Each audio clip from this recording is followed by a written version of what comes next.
so it happened that Saul had returned from following the Philistines. Now we just left the story where the messenger came and said, hey, the Philistines are invading, come on back. So he goes back, and now he's done with that particular part of the battle.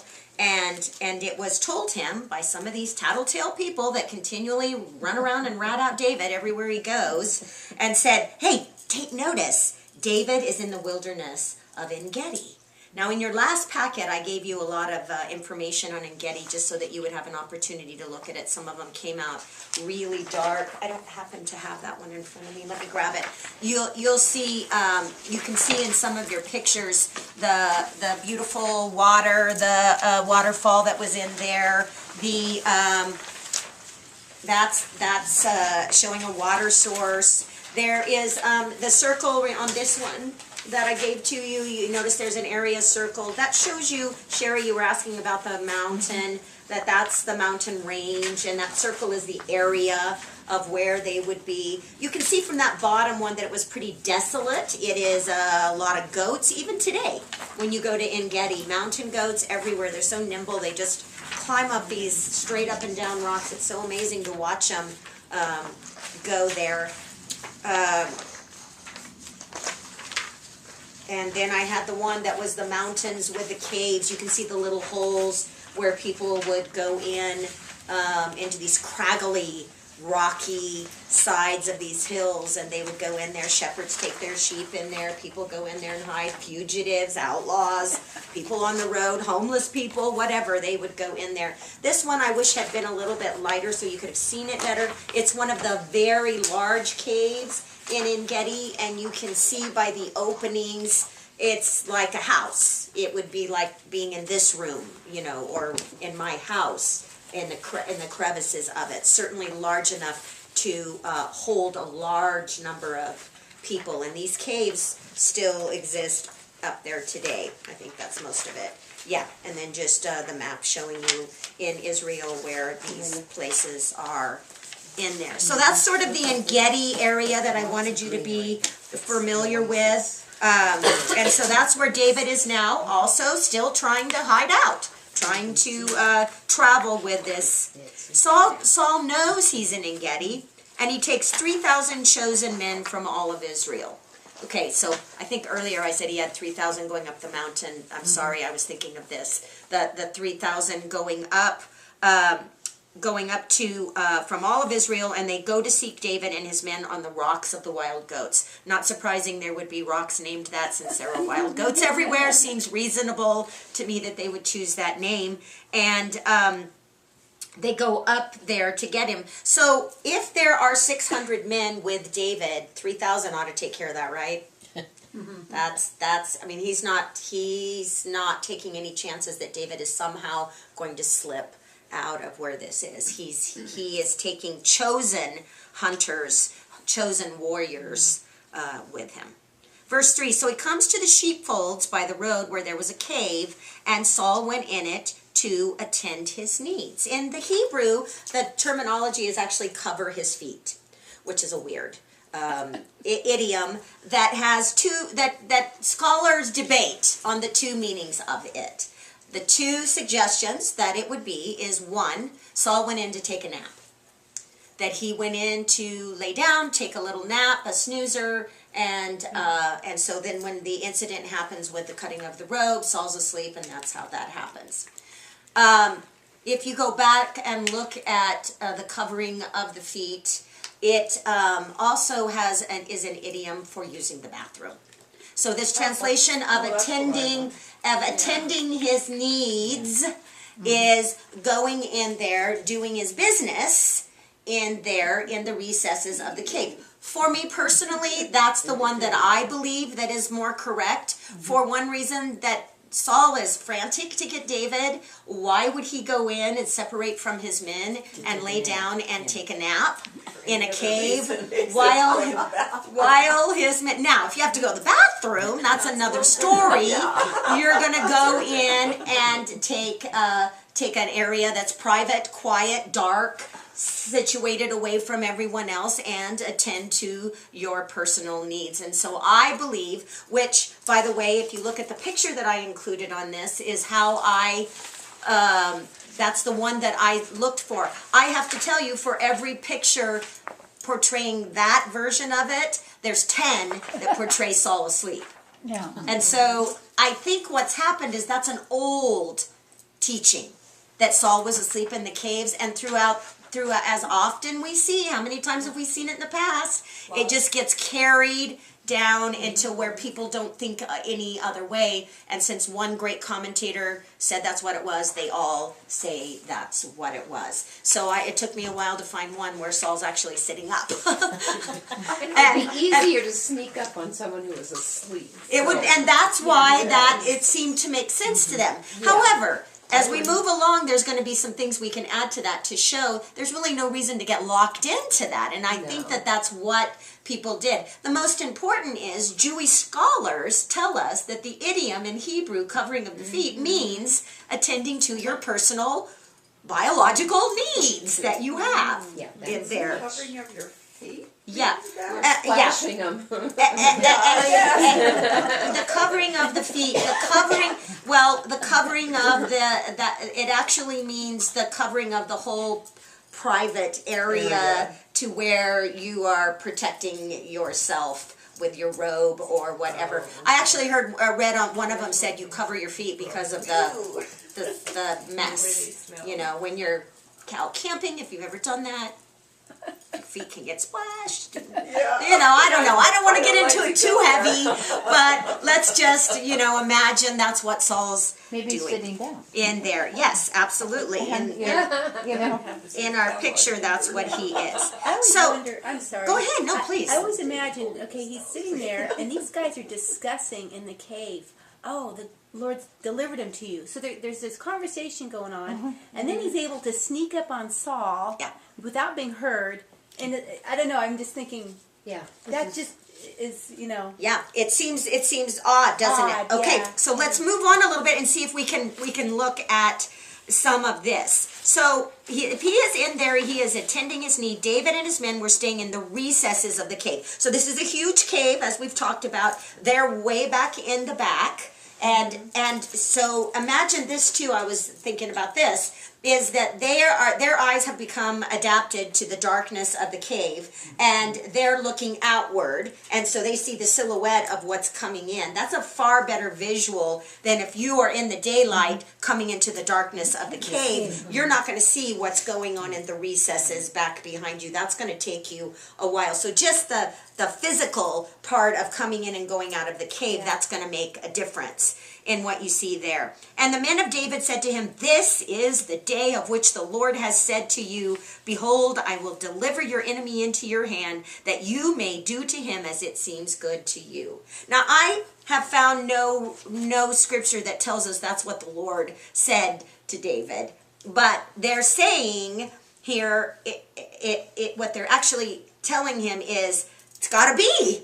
This is your day. This is the day that the Lord is delivering him into your hands. What else could it be? We're in a cave, and Saul just happens to pick that cave to come in and attend his needs? Really? Hey, David, God is just giving him to you. So just as before, when Saul was delusional and said, God has delivered David into my hands, and we go, no. Now the men are telling David the exact same thing. And God is delivering. You could sign. Huh? And most of this conversation you could really do by sign. That little is a universal sign. Kind of true on that. And so they're telling him that, and do what seems good to you. And so this seemed pretty good to David too. And it says, and he went, arose and secretly cut off a corner of Saul's robe. All right, now this is where we can imagine. Scripture doesn't give us the detail, but we can imagine.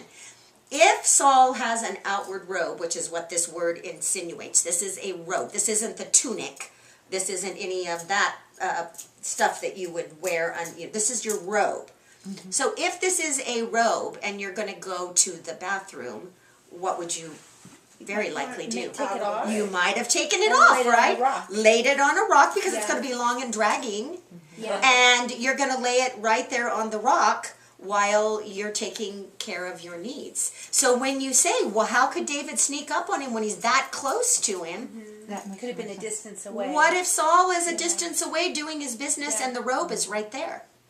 And David sneaks up on him at that point. It also tells me that David has never had an intention of knifing or Saul. That's not what he is intending to do. Even though his men are urging him to do that, that's not what he wants to do. He knows that he has an opportunity to make a point here. And so what he's looking for is the robe, not the heart of Saul. Well, his men even said, do what seems good to you. Yes, that's right. That's Good point. And they give him that flexibility of choosing. It also shows they have a lot of trust in David, doesn't it? They have a lot of confidence in David and what he's doing, which fits in with his entire reputation that he's built there in Israel. So, Francie, to answer what we were talking about earlier, to me that seems a very likely scenario if you're fitting it in with the idiom of covering your feet actually being what we talked about earlier, that the robe was possibly not on Saul. If I came in with a jacket on and had to go use the restroom, I'd take my jacket off. So, that seems to be... wear a dress coat. Yeah, yeah, exactly. Kathy, Yeah. did cutting a piece of the robe, what's the significance of that? Well, in this particular case, it's to make a point, but it's going to have deeper meaning as we move along in this. We're going to see. Let's go. Let's jump ahead a couple of verses and answer that because that's a really good question. Now it happened afterwards. That David's heart troubled him because he had cut Saul's robe. So David's mind, he's going to make a point here, but this verse tells us it's not just a little cutting of the robe. He has disrespected something that belongs to the king, the anointed. This is I was trying to think, what would you say? It would be like if, let's say someone very important was in a government position, was sitting next to you, and they were turning around talking to someone, and you very quietly cut off their tie because you wanted that for your keepsake box. It's like, oh, I have his tie. That's exciting. Oh my gosh, what have I done? This is awful. This is terrible. I should not have cut that tie off. That's very disrespectful. That's a little silly, but it's got that whole connotation of this is not how you would treat a king.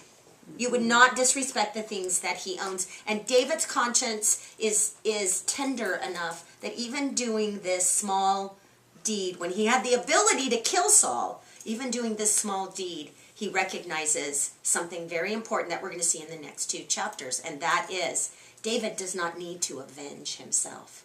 David has the great God of Israel to avenge him. He does not need to avenge himself at any point. And we're going to see David here be very successful with that. In our next chapter, David's going to fail at that. But it's the lesson that God is using to teach him is, David, it's not up to you to avenge. It's up to you to come to me and allow me to lead you and take care of this. What an amazing lesson that is for us. To recognize, hey, when someone treats you bad, when things are really going terrible in your life and you would like to just go out and take care of it, it's not yours to avenge. Oh, punch him out. It's not yours to But avenge. that's human nature. It It's is like, human. oh, it's you. Exactly. Yeah. At which that whole New Testament teaching of turning the other cheek and all of that, my goodness, it goes against everything that our sin nature tells us to do, right?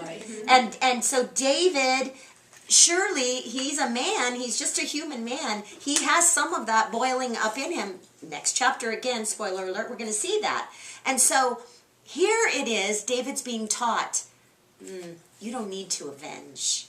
God's got this. God's got this. But you know what's so fantastic is if you play it out any other way, David against 6,000, whether he takes this man hostage or kills him, he would lose. I mean, this is a brilliant idea. Oh, it's brilliant.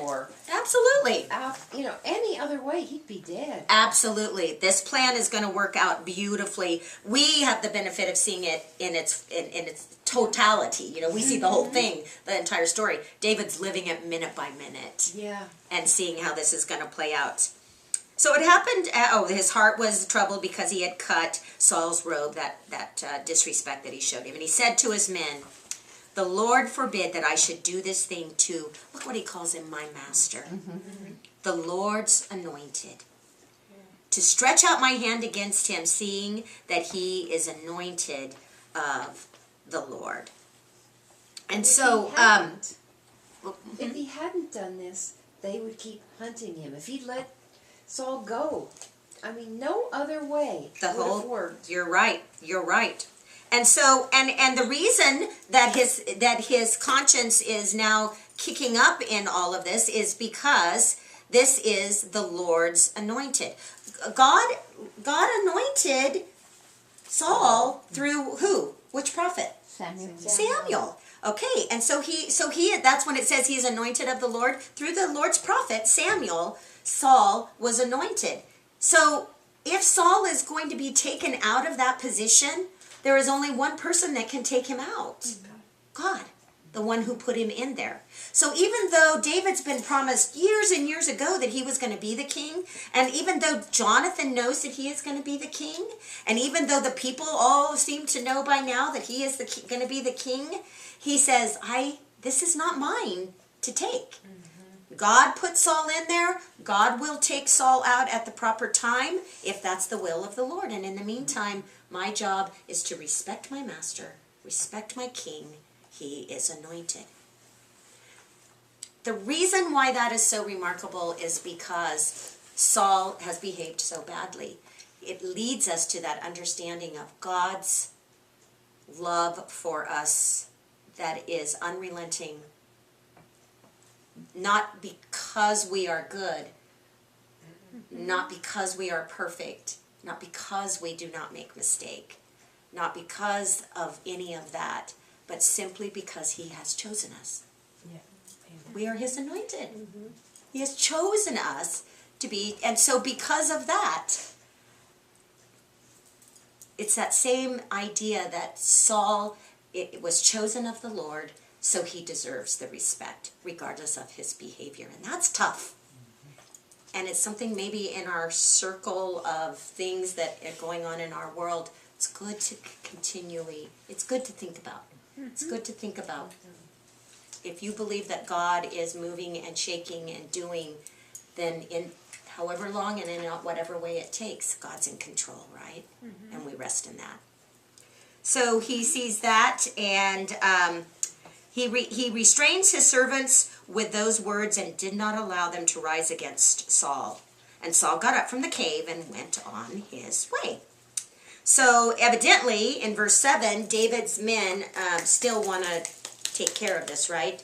And David's telling him, no, that's not going to happen. So, verse 8, David also arose afterward and went out into the cave, and he called out to Saul, saying, "My lord the king."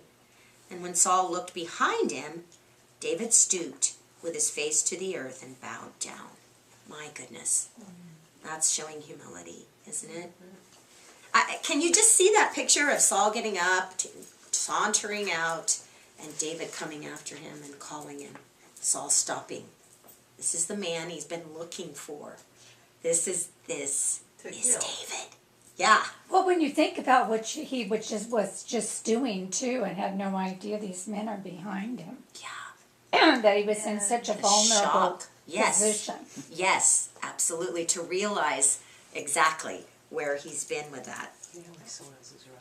And so, he didn't even know it. and so What? did we miss something funny? We did. Now he'd probably soil his robe. So in verse 9 it says, "And David said to Saul, 'Why do you listen to the words of the men who say, indeed, David seeks your harm?'"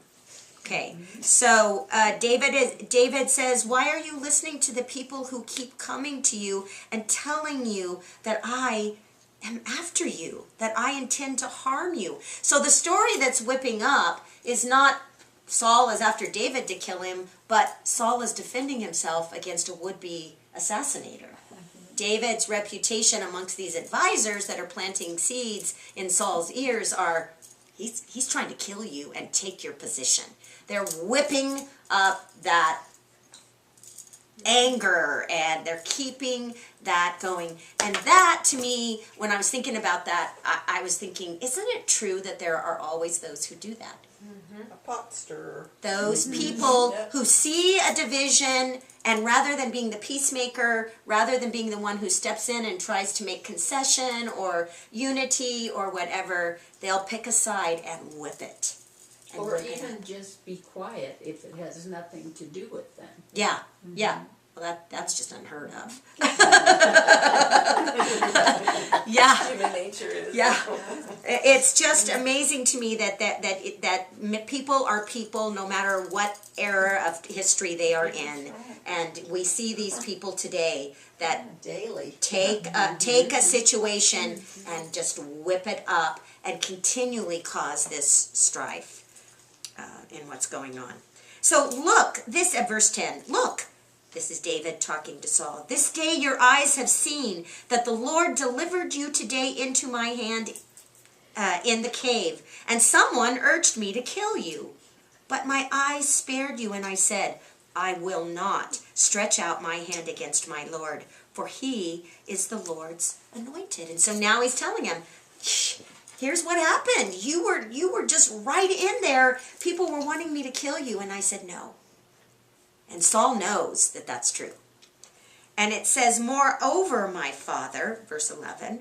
Why does he call him my father? Well, he's his father-in-law, isn't he? There you go. Yeah. He is his father-in-law, and there is no in-law in that, so he's his father. He had given him Michal to marry, and so he is his father-in-law.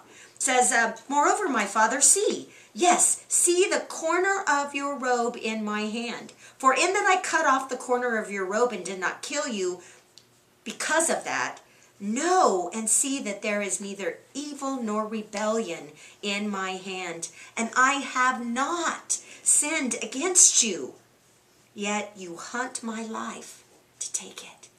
So he's pleading his case. I had every opportunity, and I do nothing. I am not against you, Saul. I am not against you. And calling him my father makes them family. Puts it on another level. And verse 12, let the Lord judge between you and me, and let the Lord avenge me on you, but my hand shall not be against you. Ever. I am no threat. Let the Lord know, basically, let the Lord be witness to this. I am not. I'm telling you the truth. I am not now, nor have I ever, nor will I ever be a threat to you. After whom is the king of Israel come out? Whom do you pursue? A dead dog? A flea? Who am I, Saul? Come on. You're the king. Once again, showing his humility. Really? All of this effort? You've given up every job in your kingdom to come after me? Who am I that you would do this? Therefore, let the Lord be judge and judge between you and me, and see and plead my case, and deliver me out of your hand. So he has pleaded a good case. And so it was that when David had finished speaking these words to Saul, that Saul said, is this your voice, my son David? And Saul lifted up his voice and wept. And he said to David, you are more righteous than I. You have rewarded me with good, whereas I have rewarded you with evil. In the original, the word is I've rendered evil to you. And so here we see the delusional crazy man Saul Flip back to come back to saying, yeah. He's so schizo. Yeah.